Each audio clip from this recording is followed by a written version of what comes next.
Cue the music. Cue the music. The top 9 most inconvenient verses in the Bible. In this video, I'm going to give you my top 9 verses that are highly inconvenient for Christians. 9 verses that Christians wish were never part of the Bible. Why 9? Well, aren't we all tired of top 10 lists?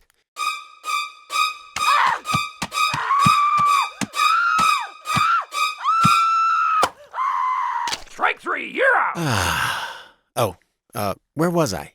Oh yeah.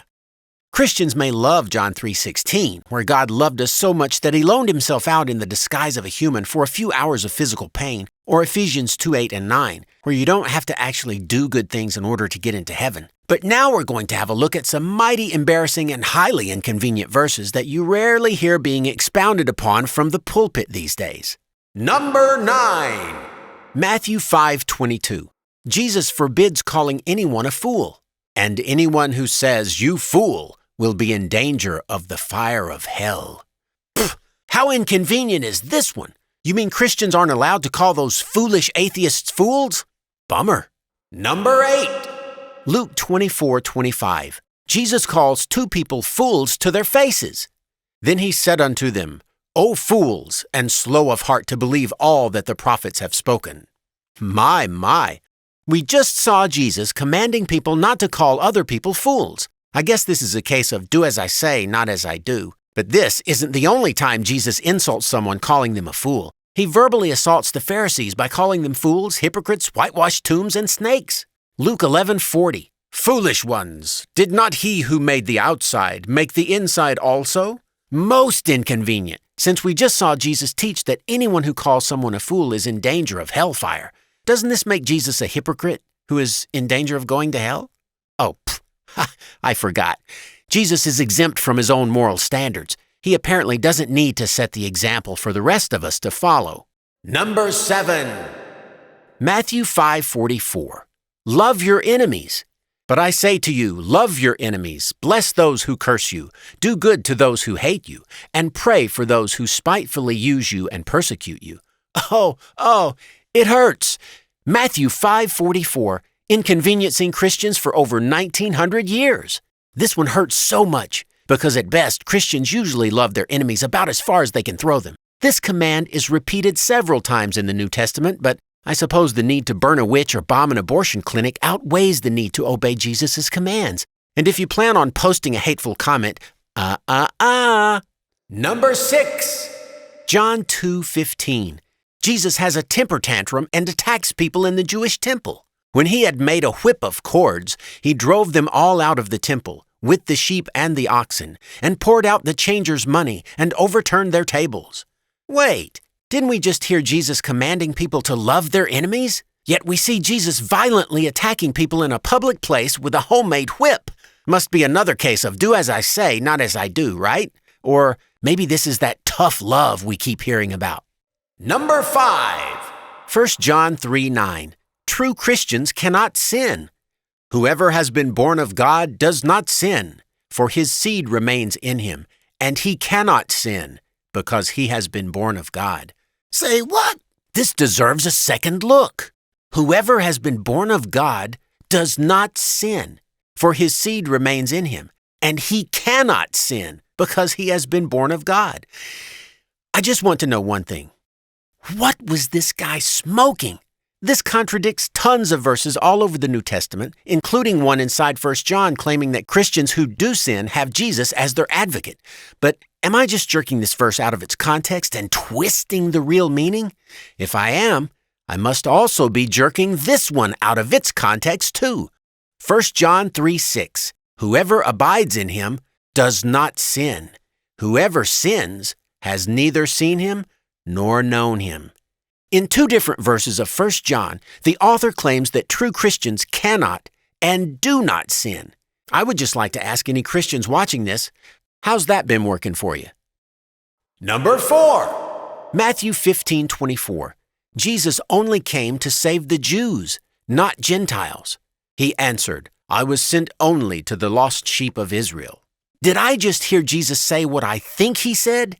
That's taking the whole chosen people thing to a new low. And in case you're thinking this can't be what Jesus means, he reiterates this again when he sends his disciples out to convert the inhabitants of Israel to Christianity. Matthew 10, 5-6. These 12 Jesus sent out with the following instructions. Do not go among the Gentiles, or enter any town of the Samaritans. Go rather to the lost sheep of Israel. Jesus explicitly tells his disciples to avoid preaching to anyone who was outside of Israel. This is highly inconvenient. Not only does that contradict Paul's letters as well as the Acts of the Apostles, but it also means that unless you were born in Israel, you're going to be spending a very long time down under, mate. And I don't mean Australia. Number 3, Matthew 21:22. God will give you anything you ask for as long as you believe that you'll receive it. If you believe, you will receive whatever you ask for in prayer. Of all the empty promises I've ever heard, well, besides the one I'm going to look at next, this one takes the cake. Of course Christians don't get what they ask for, unless they ask for such intangibles as strength and faith and patience and so on. As long as they pray for something that could happen on its own anyway, they're safe. But don't dare pray for your cousin Benny's amputated leg to be regenerated. And don't dare pray for world peace or that children won't get cancer anymore or even that Jesus returns tomorrow, because that would all be testing God, wouldn't it? Even though Jesus gives only one qualification to the successful petitioning of God, and that is that you believe you'll get what you ask for. Actually, if Christians did try this, it would either prove Jesus to be a liar or misinformed, or prove that you really don't believe.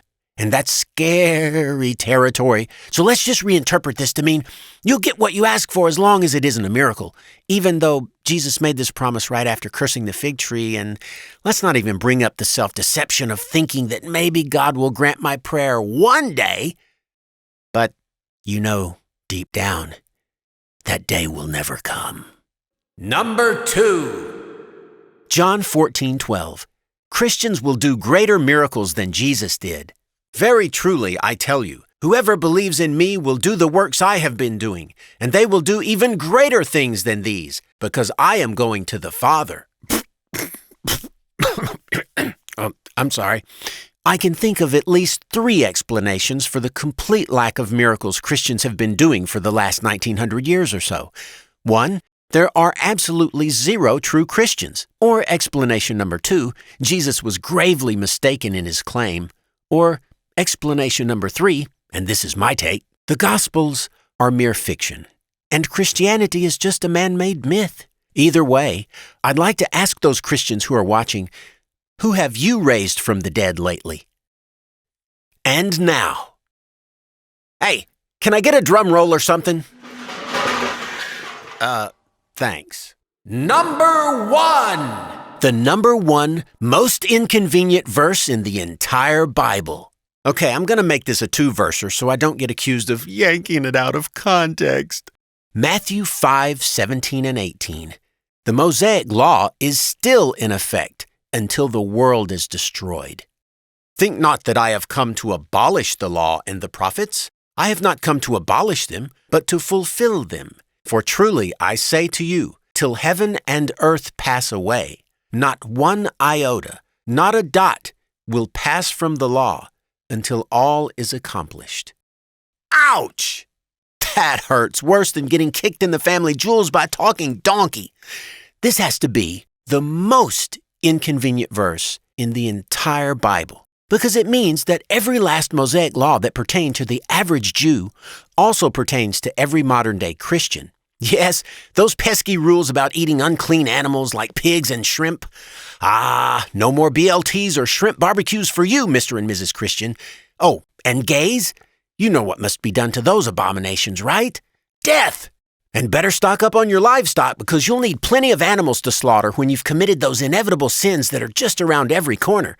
Oh, wait. 1 John said that true Christians cannot sin. Phew, that's a relief. But that doesn't mean you don't have to keep those other 600-something rules, such as killing your children when they become unruly. So it appears that Matthew 5:17 and 18 take the cake as the most inconvenient passage in all the Bible. So be sure to keep all of Jesus' commands, boys and girls. Don't call people fools. Love those that hate you and give some of your possessions to them. Ask God for anything you want in prayer and He'll give it to you. Have fun doing miracles greater than Jesus did, and always make sure to avoid bacon. Don't eat shrimp, and keep all of those other great Mosaic laws, such as stoning your child when they talk back or hit you. Okay? That is, only if you're an Israelite. Otherwise, just ignore all this, because Jesus didn't die for you. Until next time.